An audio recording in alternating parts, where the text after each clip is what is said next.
Le Chili a été le premier pays d'Amérique latine à établir des relations diplomatiques avec la Chine en 1970.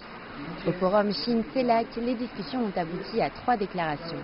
Il y a d'abord eu un accord sur l'engagement du forum envers le multilatéralisme et également sur une feuille de route pour la coopération jusqu'en 2021. Il y a également eu une déclaration sur le rôle de l'Amérique latine et des Caraïbes dans l'initiative chinoise Ceinture et Route.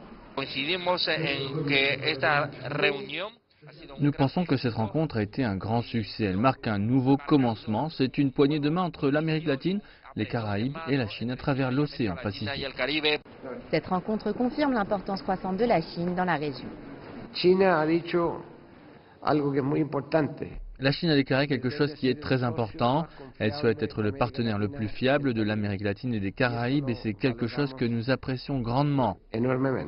Tandis que la Chine et cette région renforcent leurs liens, dans certains pays comme le Chili, le comportement d'investissement de la Chine change selon le directeur de l'agence gouvernementale Invest Chile. Les compagnies chinoises ne se limitent plus à des projets d'infrastructure à grande échelle. Les compagnies chinoises, dans une certaine mesure, entrent dans de nouveaux secteurs et diversifient leurs intérêts dans l'économie chilienne.